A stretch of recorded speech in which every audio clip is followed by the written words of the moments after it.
Hey there, knife crazy people out there. What are we going to talk about today? We're going to talk about the Chimera. Wow, what a knife.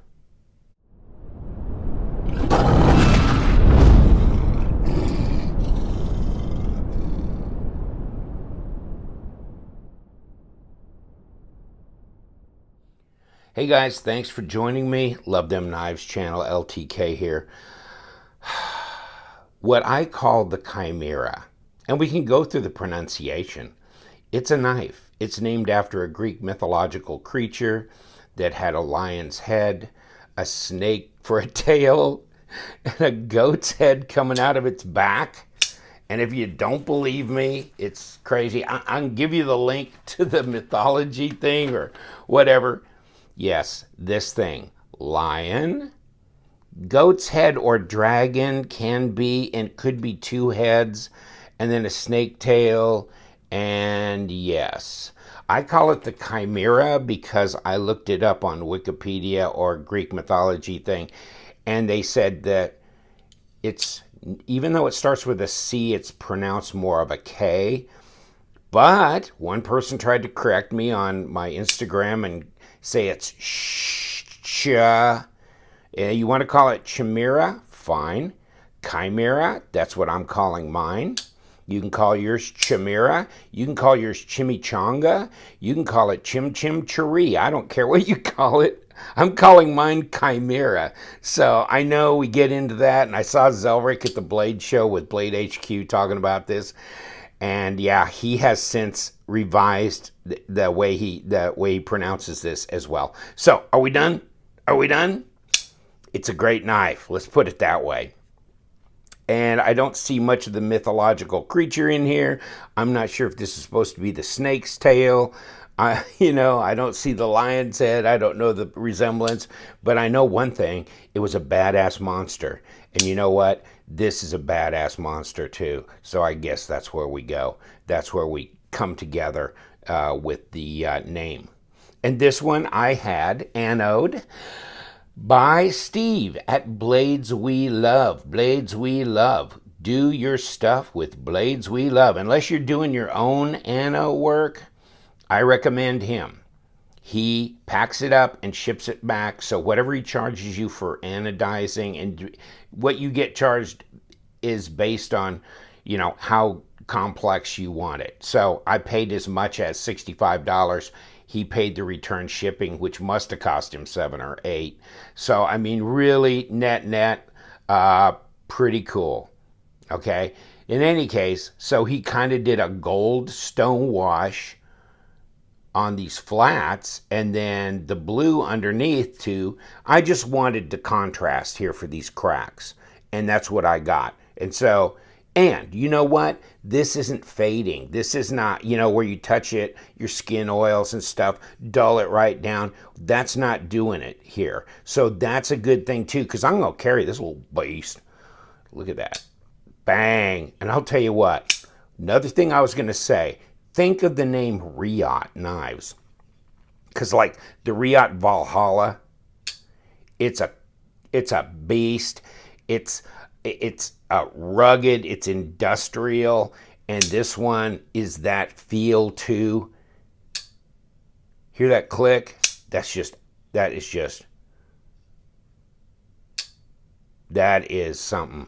This is not the typical Wee knife. The typical Wee knife to me is a little bit more fancy, sophisticated, smooth, subtle. This one is in your face. This is a monster beast, and it's a great looking knife. It's a good size knife. 3.9 inch blade. Okay, before we get too far into this, 3.9 right there. Down here, even further. Okay, overall, what are we looking at? Not quite 9 inches, but 8 7/8, really close to that, 22.5 centimeters. And so over right at 100 millimeter length blade, and I'm gonna guess that it might be 4 millimeter blade stock on the S35 VN blade, and yes it is. So it'd be about a 0.158 or 0.15, 4, okay. or 5.6, 5.5, somewhere in there, okay? Overall, ooh, can't get that on there. It must be about a 0.52, 0.53, yeah, inches. So not all that fat, 13.5 millimeters. No, not all that fat here, but thicker than the PM2, which is 0.45. And speaking of PM2, come here, fancy. So bigger knife, 8.25, almost 9 inches. Bigger knife. Even when this one should look bigger in the aspect ratio here, it's still coming up short. So nice 4mm blade stock. You got these fullers that go clear out to the end. Really interesting blade design. Reminds me of a Bowie style blade in a way. Got this big choil up front, which you can actually put your finger in. You can go forward here. Wow. Let me grab a piece of paper. See if it'll cut anything. Ooh. Yes, it will.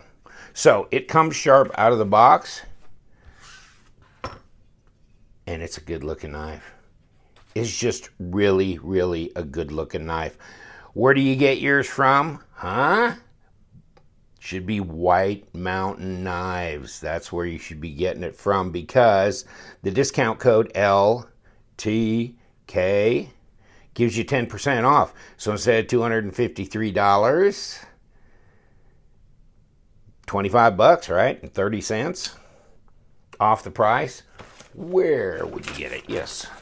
And yes, they have them in stock. I really like it. It's the 814B.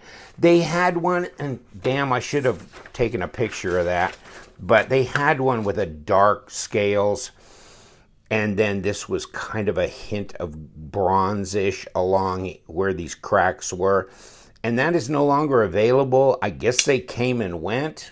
I never even saw them in stock. The first time I saw them, they were already out. Here's your information here, 8.9 inch, 22.5 millimeters overall length. So it's almost 9 inches, 3.9, so 99 millimeters. I say 100.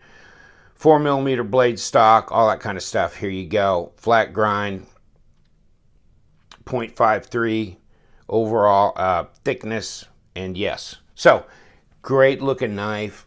I think it's really cool. It's really got a heavy stone wash on the blade, which I like, because this is just a bad boy. I got it, just the regular silver color, but then I thought, this needs something. It needs something to accentuate these cracks along here.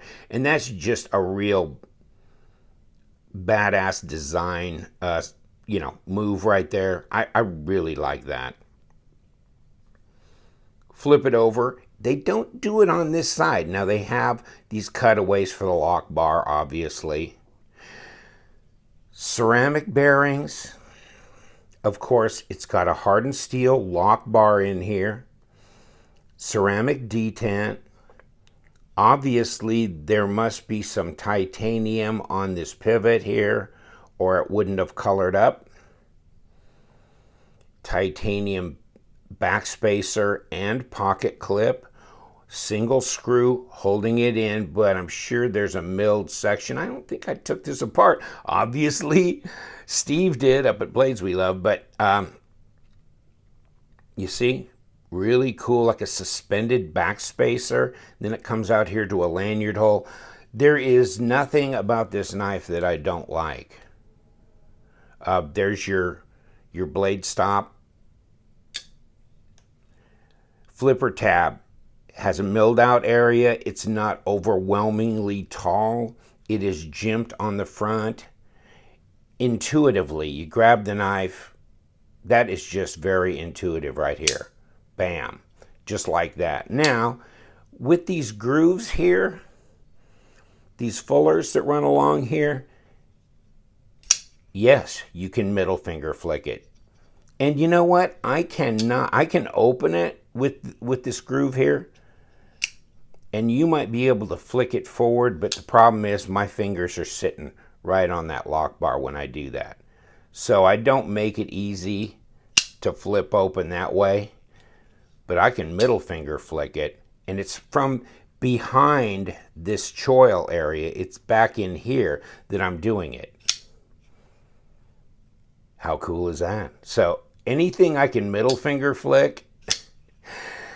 9-inch knife, I know, big, bearings, blue. It hit the 3 B's for me. Yeah, what do you think it weighs? It doesn't feel that horribly heavy for what it is. Oh, and, well, let's stick the flashlight on here, because then you can see that they did weight relieve the knife on the inside, both top and bottom. And I guess I didn't take this knife apart. I didn't have a picture of it disassembled, and I kept thinking I must have before I sent it to him, but oh well. 5 ounces. I mean, it's just 5 ounces. Can you imagine? I mean, that's not that heavy for a 9-inch full titanium knife with a 4mm thick, 142.6 grams. That's not that bad. It doesn't feel that heavy. But that's just really great. I really like the work that Blades We Love did on it. You know, these little milled areas here kind of add to that industrial look. I don't know what else I could say about that, but these little style points that they do here with these marks, they keep it from being boring, you know. All these little machined areas along here, they add to the style, machined areas across the pocket clip, kind of this. It's very seamless.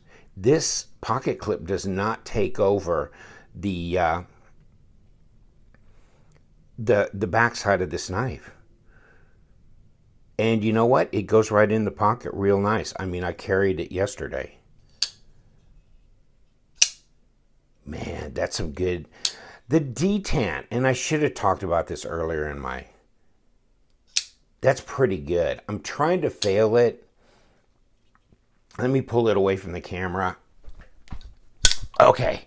Yes, I can shake it out, but it's a solid 5.5, between a 5.5 and 6. You know, it's not a 6.5, 10 being the toughest, 10 being impossible, and 1 just falling out like this. But this is tough to gravity flip. You really have to throw it hard. I mean, like this, real hard, and keep your finger away from this lock bar to do that. Otherwise, and to see if you can fail it means you could see, I can fail it, so I know it's not a 6.5. But if you want to call it a 6, I'm not going to argue too bad with you. But it's right there. I mean, just a lazy flick of this, it's hard to pull your finger off this tab quick enough to fail it, or just try and push it off of that detent ball. There you go. But still, that's, yeah. So the detent is nice. It's snappy, I think, for a knife this size. That's snappy. I mean, just listen to it. And it snaps. It's not swinging gait. It's not like, well, I won't get there one day. You know, that was more of a swinging gait move, but really that was a lazy flip. I mean, that's snappy, and that's unusual for a knife this size. So, yes, I like the detent on this specific model. Obviously, it's been taken apart and put back together, so, you know, maybe you could screw it up by doing that, but apparently it feels the same now as when I sent it off. So, that's good. Got a little bit of a thumb ramp here, which I should have mentioned earlier, because most of you probably not watching now have clicked away. But in any case, yeah, I mean, you got a little bit of a jimp thumb ramp here.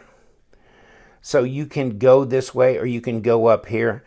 Um, you got a lot of control over the knife, even though it's a big knife. But man, I'll tell you what, I just love it. I know I'm running you up on 15 minutes and just blithering now, but it's just a cool knife. Cool knife. Like it. Comes in a zipper pouch. I don't have the outer box here, but the outer box looks pretty much like this. Okay, but you know, you get a zipper pouch and you get a microfiber cloth, which is not in here right now, but I took that out when I sent it up to Blades We Love. I just put it in the pouch and sent it to him. In any case, what a good looking knife.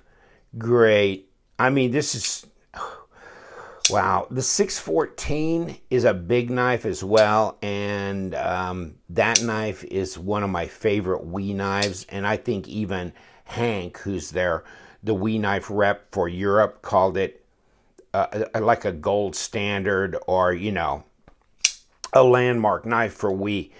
I think this one is too, and that's saying a lot because the Wasabi is a really cool knife. The Ferox is also a beastly industrial looking knife, but I like this better. I really do. And I don't know who did this design. I guess it's in-house because they didn't say. So the Chimera, that's what I'm calling it. Whatever you got, you want to call it the Chimera, that's fine with me. Wow, it's just a bad boy all the way around. What do you think, Flanagan? Yeah. And Finian. Finian's making another debut here. All right, we're going to let you go, but man, this is so cool. It's a wicked looking knife. It's very intimidating looking, obviously. Very industrial looking, obviously. It's large. It has great detent. I love the style and the design, especially of the blade and then the handle as well. I just think it brings everything together as far as I'm concerned. The pass-through is easy. It's easy to disengage, but it's not overly lax here. That's a fairly stiff lock bar, but not overly stiff. So it's just like a very good compromise of everything, except there's no compromise on this style here, on this design. It's just great. All right, I'm out. I'm done. Thank you so much for joining me. Yeah, you know what we do on this channel. We love them knives, don't we, guys? So you guys out there, stay sharp.